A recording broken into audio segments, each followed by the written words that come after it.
Πρώτη καθολική αλήθεια λοιπόν. Ο πλανήτης Γη γεννάει μόνο ελαττωματικούς ανθρώπους. Τι σημαίνει ελαττωματικός άνθρωπος? Σημαίνει άνθρωπος ο οποίος έχει ελαττώματα, έχει ανασφάλειες, ανεπάρκειες, ελλείψεις, αδυναμίες, φόβους και πάθη. Και έχει βέβαια και πάρα πολλά στοιχεία καλά, όλοι μας έχουμε και καλά στοιχεία. Καλοσύνη, φιλότιμο, μεγάλη καρδιά, νιάξιμο και ούτω καθεξής. Να σκεφτούμε λίγο μια κοινωνία όπου οι άνθρωποι μεγαλώνουν με αυτή την αλήθεια ξεκάθαρα γνωστή στα μάτια τους. Γιατί και τώρα μεγαλώνουμε με αυτή την αλήθεια. Έχουμε ακούσει στη διάρκεια της ζωής μας πόσες φορές το κανείς δεν είναι τέλειος. Πόσες φορές το ουδής αναμάρτητος της Εκκλησίας.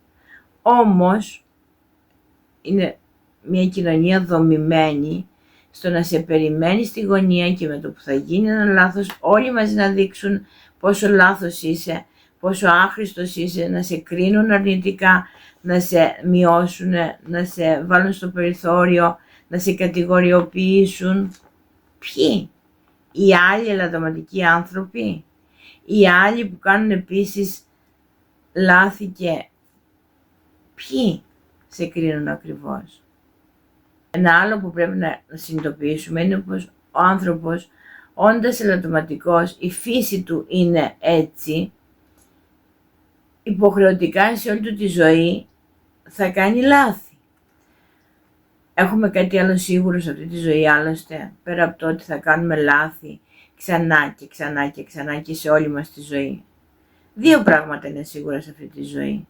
Ότι θα κάνουμε λάθη όσο θα ζούμε και ότι κάποια στιγμή ευχόμαστε πολύ μακριά στο μέλλον, στα βαθιά μας γεράματα, θα πεθάνουμε.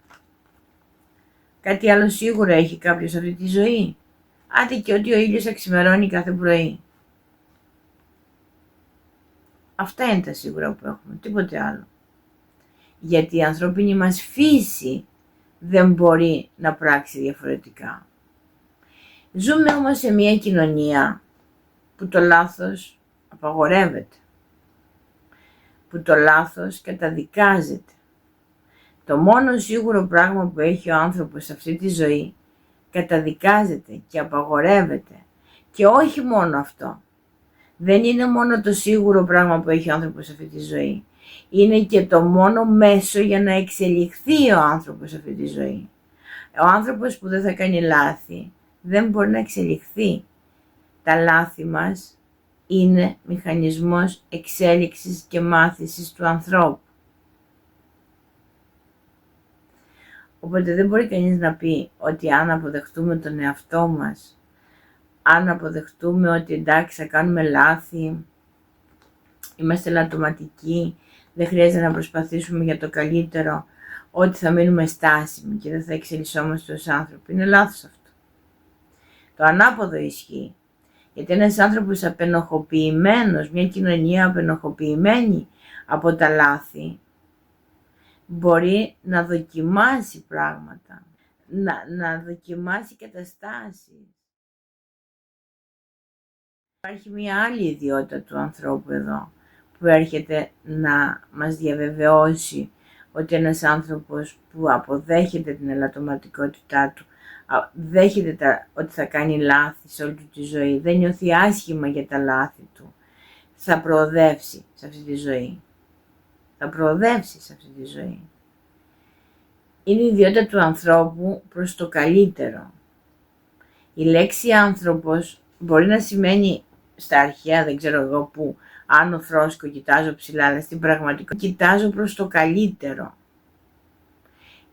Ο άνθρωπος δεν μπορεί να πράξει διαφορετικά παρά με ό,τι ασχοληθεί να το κάνει όλο και καλύτερα.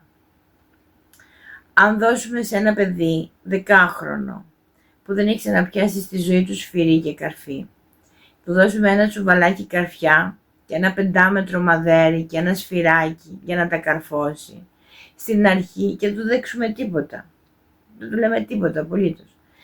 Στην αρχή τα καρφιά θα μπαίνουν στραβά, θα κοπανάει τα δάχτυλάκια του, θα καρφώνει το ένα πάνω, θα είναι μισοκαρφωμένα τα καρφιά και ούτω καθεξής.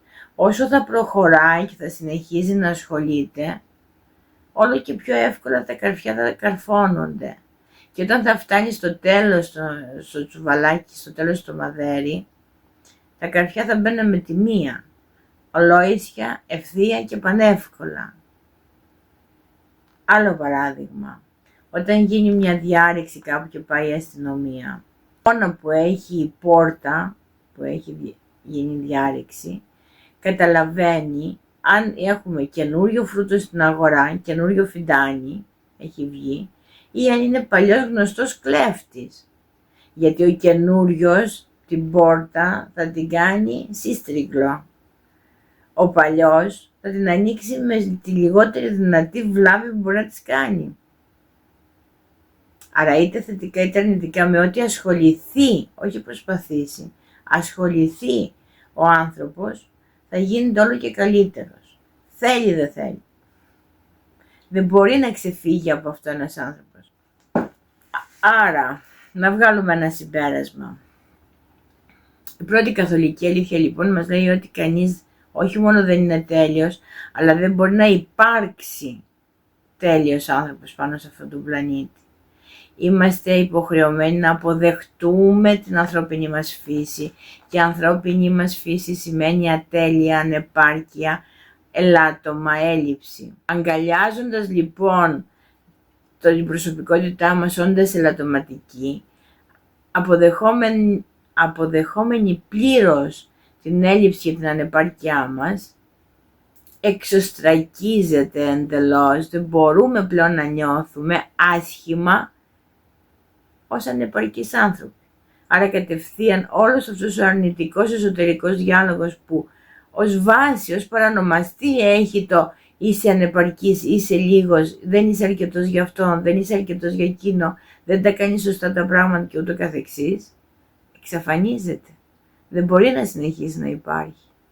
Αλλά αυτό, αν είναι το μόνο που θα κερδίσουμε με αυτή την καθολική αλήθεια, που δεν είναι το μόνο, είναι τεράστιο. Είναι πραγματικά τεράστιο. Το ωραίο με αυτή την ελαττωματικότητα είναι ότι ο καθένας από εμάς είναι μοναδικά ελαττωματικός. Υπάρχει 1 προς 400 δισεκατομμύρια φορές πιθανότητα να βρεθεί κάποιος ολόιδιος με κάποιον άλλον. Πιθανό. Είμαστε λοιπόν μοναδικοί ακόμα και στην ελαττωματικότητά μας. Αυτό είναι το ωραίο όμως, γιατί καλούμαστε να ζήσουμε, να βιώσουμε τη ζωή μας όντας μοναδικά ελαττωματικοί και να τη βιώσουμε στο έπακρο και να κάνουμε το καλύτερο που έχουμε δυνάμεις ο καθένας στις δικές του να κάνει σε αυτή τη ζωή. Και αυτό είναι υπέροχο.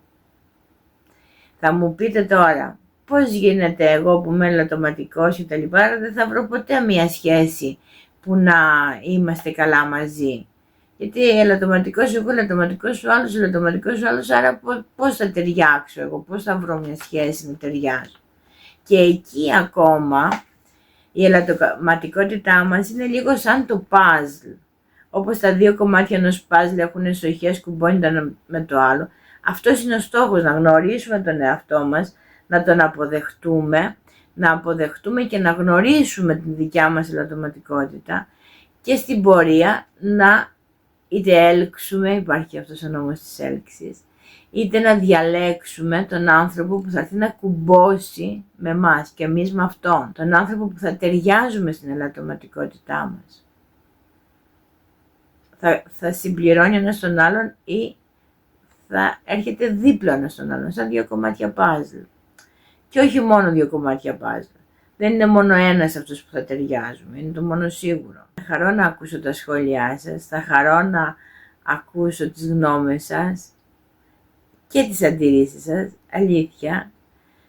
Μπορεί εγώ να κάνω λάθος ή κάτι έτσι όπως το διατυπώνω, διορθώστε με, δεν έχω κανένα απολύτως πρόβλημα σε αυτό.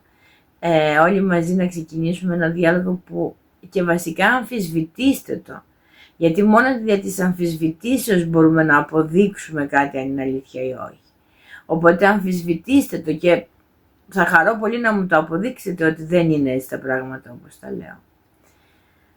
Είμαι εδώ στη διάθεσή σας ακούω παντού, γραφτείτε στο κανάλι, κάντε like, προωθήστε το, κοινοποιήστε το, ό,τι μπορεί να βοηθήσει, κάντε το. Σας ευχαριστώ πολύ.